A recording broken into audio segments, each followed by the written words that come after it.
Bueno, le doy un saludo a mis compañeras. Yo pensaba, Mirta, vos sos la telonera, ¿y qué es lo que hay detrás del telonero? O qué hay, pues porque uno va quedando como atrás.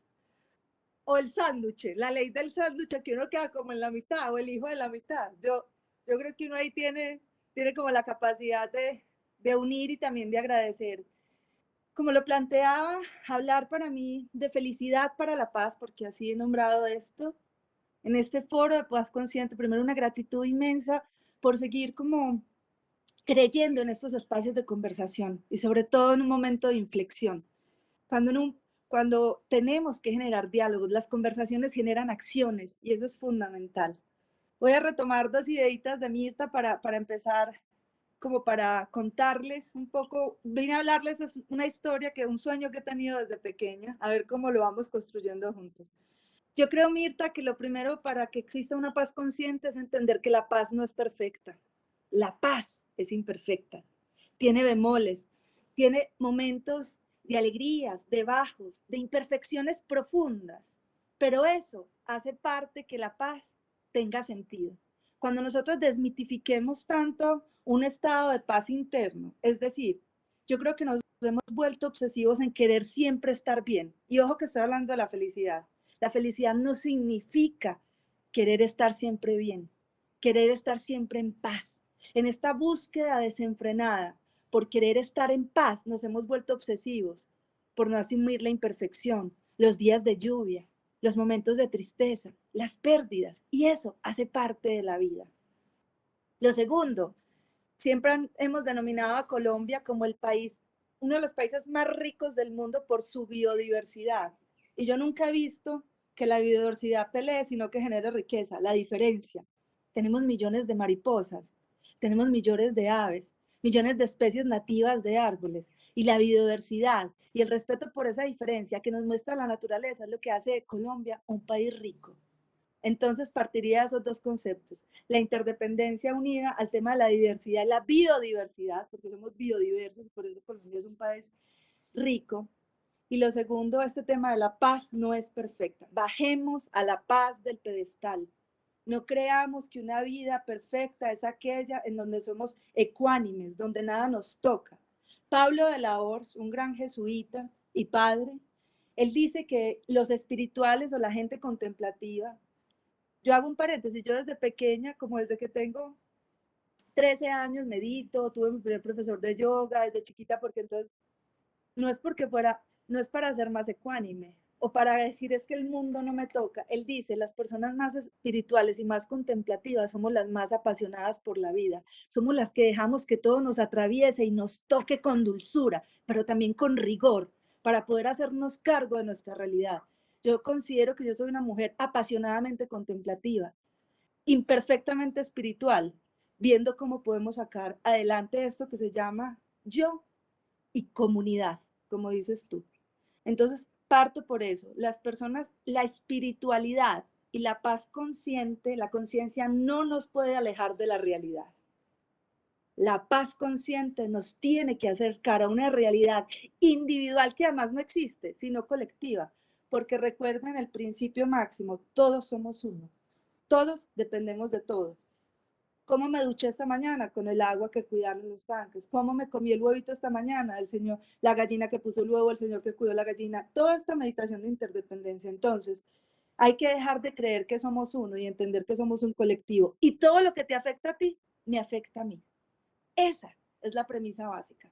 Por lo tanto, y aquí sí es una invitación a toda esta audiencia, que la espiritualidad no nos aleje de la realidad, que la espiritualidad no nos haga creer que es que siempre estoy bien y nada me toca y el mundo se puede estar derrumbando y yo estoy perfecto. Eso no es ser un ser contemplativo. Eso no es ser un ser espiritual y consciente. Un ser espiritual y consciente es aquel que se conecta, que se interconecta con la realidad. El contexto, entendiendo que somos un colectivo. Y aquí, como a mí me tocó la palabra tacto, que tanto me encanta, también voy a empezar con una frase de un Claude Ashnin Thomas, un monje budista, veterano de guerra de Vietnam, que dice lo siguiente: la paz no es una idea, la paz no es un movimiento político, ni una teoría, ni un dogma. La paz es una forma de vida.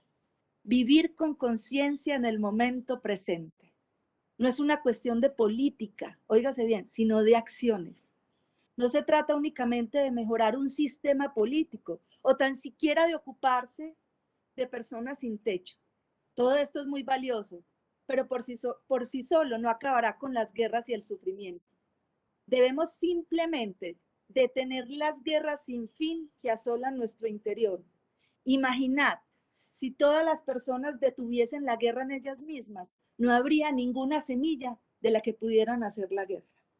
Con esta frase empiezo a contarles un sueño que tengo desde pequeña. Primero, yo desde que estaba muy pequeño, de hecho en esta casa donde estoy hoy, pues que no es la de mi padre, yo ya vivo en una finca,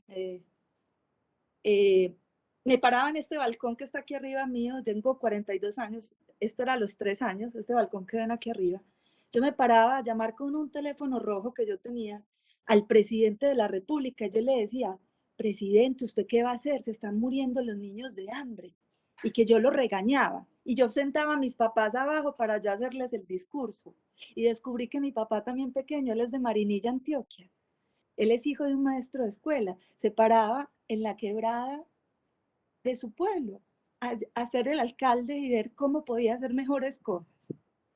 Entonces, yo nací en una familia muy generosa, con una gran sensibilidad social y también muy afortunada, porque yo la guerra, la verdad, yo nunca he tenido un familiar secuestrado, ni lo han matado.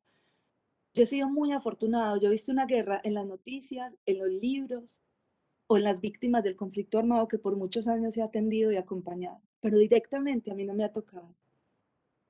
Por esta razón, por tener una familia tan generosa, tan sensible con lo social, desde muy pequeña empecé a trabajar con temas sociales.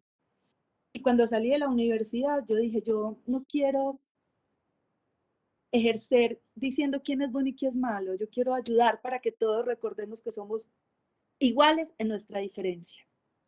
Y ahí empecé a trabajar con víctimas del conflicto armado, pero me di cuenta que tenía un costo social muy alto. Van a entender el hilo a lo que quiero llegar. Un costo mental, emocional, espiritual y relacional muy alto. Todas las personas, psicólogos, médicos, antropólogos, abogados que se dedican a atender víctimas del conflicto armado, víctimas, como quieras llamarlo, tienen un gran desgaste psicosocial. Y me di cuenta que no estábamos siendo acompañados, que estábamos teniendo grandes secuelas y además revictimizando a las personas que acompañamos. Y hace más de 12 años empecé a trabajar, no ya 15, apoyo al apoyo, que era el apoyo al que cuida, no a las personas, o sea, yo no me dediqué directamente a trabajar con las víctimas, sino que me dediqué a trabajar con la gente que se dedicaba a cuidar las víctimas. Y ahí creé apoyo al apoyo y la gente me decía, pero tú, ¿por qué te pones a trabajar? ¿Por qué trabajas con los que cuidan y no con las personas que están afectadas? Yo les dije, primero, porque tiene un gran costo psicosocial. Y segundo, porque miren, les voy a decir una de las claves para la paz consciente, la resiliencia, y es tener claramente. Yo tuve una familia que me cuidó, que me consintió, que respetó lo que yo era. Y eso a mí me dio resiliencia, valentía, cuidado. Yo tuve una familia que me enseñó. Leonardo Boff habla del cuidado esencial. Y cuando hablamos de paz consciente, uno de los conceptos fundamentales es el cuidado esencial mío y por ende del otro. Y es ahí cuando yo empiezo a cuidar del cuidador. Porque para que el cuidado en una sociedad sostenible, tenemos que cuidar a los maestros, a los padres, a aquellas personas, a todos, todos nos tenemos que cuidar. Y esto sí que me cayó el 20, como dicen por ahí. Cuando mi madre hace 8 años muere, mi madre fue una persona que se dedicó toda la vida a trabajar con comunidad, fue una cuidadora innata, le da un cáncer brutal, le descubren ese cáncer, ya está muy adelantado. Y cuando yo ya empiezo a analizar la historia y hago como el recorrido, claro, mi madre nunca se puso atención fisiológicamente, nunca se hizo exámenes y cuando ya se los hizo ya era muy tarde. Y ese cuidado que murió a los 65 años, que para mi gusto me hubiera gustado que muriera más viejita, pero dicen que por ahí todo es perfecto, entendí que no hay cuidado sostenible si no hay autocuidado.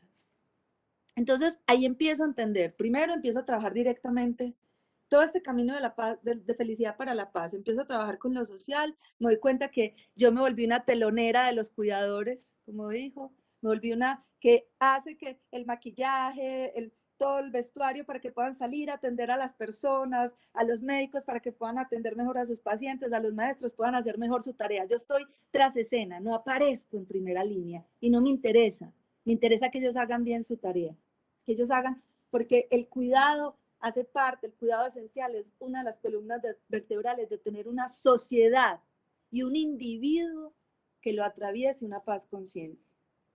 A partir de eso, yo quiero plantear el momento histórico en que estamos viviendo y estamos viviendo un momento histórico desde hace algunos años, desde el proceso de paz, donde empiezan a mirarse. Yo quiero contarles, para el que no sepa, que Colombia lleva 15 procesos de paz, este no es el primero, que después de trabajar por muchos años con temas de salud mental, me di cuenta que muchas intervenciones psicosociales no tenían resultados, que las personas que pasaban por los programas de víctimas o aún los que trabajaban en eso no se sentían satisfechos con su trabajo. Yo decía, pero ¿por qué? ¿Por qué si hacemos tanta intervención no encontramos la paz? Porque una persona que fue desplazada hace 20 años, ¿por qué sigue sintiéndose desplazada? ¿O por qué un empresario siendo como de Nutresa, teniéndolo todo, se sigue sintiendo infeliz, no siente paz? ¿Qué es lo que pasa? ¿Por qué seguimos creyendo que nada es suficiente? Entonces, en esta búsqueda de decir qué pasa, que esto no está funcionando, encuentro la psicología positiva, que es la ciencia que estudia la felicidad. Y ahí me di cuenta que lo que pasaba en Colombia, y la premisa de la psicología positiva es la siguiente. Y esta frase es muy importante. La psicología positiva no solo se enfoca en lo que no funciona, sino también en lo que sí funciona en el individuo, en las organizaciones y en la sociedad. Y yo dije, claro, es que estamos súper entrenados y primero individualmente a ver lo que no funciona en nosotros, a criticarnos, a absolutamente no estar en paz con lo que somos, por el barro, por la arruga, porque subimos de peso, porque bajamos, a nunca ser suficiente tu pareja, o tu amigo, o tu vecino. Entonces, generalmente estamos, y ahí la felicidad tiene que ver con un tema de atención, siempre llevamos nuestra atención a aquello que falta, a aquello que nos falta, a aquello que le falta al otro, a los otros, al sistema, al gobierno de turno, al día, a todo. Y cuando yo encontré la psicología positiva, después de haber trabajado 20 años ayudándole a la gente a que hiciera sus catarsis, me volví una experta en hacer catarsis, compasión, trabajé su dolor, pero yo decía, ¿cómo vamos a pasar la página? ¿Cómo vamos a pasar la página? Claro, si solo nos centramos en hablar del dolor y no tenemos herramientas para pasar la página, no es posible. Entonces, ahí aparece la psicología positiva, que lo que hace es, venga, mire que no funciona en usted, en su organización, en su sociedad, y mire que sí funciona en usted, en su organización. Y ahí Abraham Maslow dice, él decía que uno tenía que partir de la premisa de que hay que estudiar lo mejor de lo mejor. Y no para ser el mejor, sino para ver las fórmulas que realmente han funcionado, para prescribirlas y volverlas a repetir. Entonces, con esto quiero, y voy a hacer vuelvo a la cápita aquí, entre paréntesis. Colombia lleva 14 procesos de paz. ¿Por qué no miramos qué ha funcionado como sociedad, como individuos? Pongámonos en contacto. Y yo hablo aquí de y voy bajando y voy llegando a cómo yo quisiera, cómo esta felicidad para la paz, cómo entender qué ha funcionado y qué no ha funcionado puede llegar a nuestra realidad. Y es, mire, yo hablo de una ciudadanía potencialmente activa y aquí hablo ya del tacto. ¿Qué es una ciudadanía potencialmente activa? En general, y voy a hablar del contexto colombiano, somos una sociedad, los ciudadanos potencialmente activos que han vivido en las urbes, en las grandes urbes, que generalmente tienen techo, alimentación, trabajo, lo básico resuelto. Y que hemos vivido el conflicto hasta ahora, con esto que está pasando, de lejos, a distancia, donde siempre ha sido en las noticias, donde siempre es en el campo, donde hay precariedad, donde hay conflicto armado, donde hay... Pero tenemos que volvernos una sociedad, gracias Fernando, pero tenemos que volvernos una sociedad potencialmente más activa. ¿Cómo? Entrando en... No es que pretenda que la gente vaya y se pare en el Congreso de la República con una bandera y diga estas cosas deben cambiar, o te vayas para el Catatumbo donde ha habido tanto conflicto, sino lo que decía ahora, una ciudadanía potencialmente activa es aquella, una que trabaja la paz individual, la paz, si yo tengo, o sea, la paz individual de la que habla Mirta, que tiene que ver con esa conciencia, que es una propiedad inherente al ser humano, de entender nuestra trascendencia, pero que esa conciencia te lleve en segundo lugar a entender que que eres interconectado y que eres parte de un colectivo, y que si tú en tus acciones cotidianas individuales, porque ojo, la espiritualidad no se puede volver egoísta, ni alejarse de la realidad. Actúas con coherencia, con conciencia, lo llevas a tu familia, que es tu primer entorno cercano. Tú llevas acciones cotidianas de paz, entendiendo que la paz no es perfecta. Y ahí me quiero poner clara. La paz como la felicidad es imperfecta. No sabemos muchas veces a qué sabe, a qué huele. Habrá días, habrá días en que le alzarás más duro la voz al otro, pero en el otro tendrás la capacidad de hacerlo más suave. Entender, entender la realidad de la paz, porque cuando creemos que la paz es algo muy perfecto, en donde no hay conflictos, donde no hay diferencias, donde todos tenemos que pensar igual, hablar igual, donde no puede haber manifestaciones ni nada, estamos errando en el concepto de la paz. La paz tiene mucho movimiento, porque la paz tiene que ver con entender el movimiento. Entonces, cuando tú haces acciones de paz individuales para ti, esas las vas a poder espejar, llevar a tu familia, a esa familia que es tu entorno más cercano, luego de tu familia, a tu entorno laboral, y si no tienes entorno laboral, a tu comunidad o en tu comunidad. Y así se va volviendo el efecto expansivo de la paz. Y los ciudadanos que vivimos muchas veces en la urbe, alejados de una realidad distante, podemos entrar en contacto con lo que significa la paz consciente colectiva, paz individual, paz familiar, paz comunitaria, paz organizacional, paz social, paz mundial. De ahí empiezas a expandir. Entonces, los actos se vuelven de alguna manera cotidianos. Y voy a decir, una clave para saber qué te da paz a ti, a tu familia, a la sociedad, y esto lo hago en todas las organizaciones y con las personas, que si nos ha funcionado, qué nos ha funcionado como personas, qué nos ha funcionado como individuos, qué te ha funcionado a ti. No es que a mí me funciona orar para estar tranquilo, no es que a mí me funciona hacer ejercicio en la mañana, no es que a mí me funciona, no sé, leer un texto que me... ¿Qué te funciona a ti? Y eso la vas a ir llevando a qué funciona en esta familia, no que no funciona. No te quedes anclado discutiendo con tus hijos o con tu hermano. Mira qué los une como familia, qué los une como comunidad. No te quedes en tu entorno laboral pensando o en tu entorno universitario, ¿qué te une? Entonces, yo creo que para crear la semilla de la paz, en vez de así como hablaba, así para empezar, porque ya sé que tengo que terminar, con la semilla de la guerra, para que no haya una semilla de guerra, como le decía este monje vietnamita, tenemos que cultivar la semilla de la paz, entendiendo que es una semilla que todos tenemos y que nos hace trascendentes. Así que esto es un poco como quería terminar. Y voy a leer una frasecita, Fernanda, me queda un segundito. Claro, claro. Entonces, felicidad para la paz tiene que ver con que tengas una felicidad individual y la lleves a lo colectivo. Una felicidad individual no se vuelve felicidad si no se comparte. Pero aquí hay una frase de una filósofa, Hannah Arendt, que dice, la esfera política, porque cuando hablamos de política no hablamos de los partidos políticos, sino la polis, el estar conjuntos, dices. La esfera política surge de actuar juntos, de compartir palabras y actos.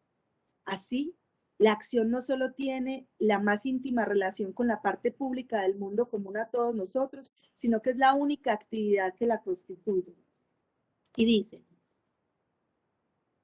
y aquí dice, para los hombres, la realidad del mundo está garantizada por la presencia de otros, por su aparición ante todos, porque lo que aparece a todos lo llamamos ser.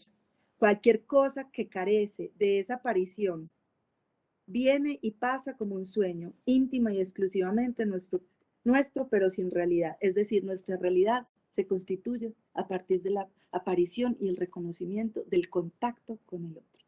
Gracias.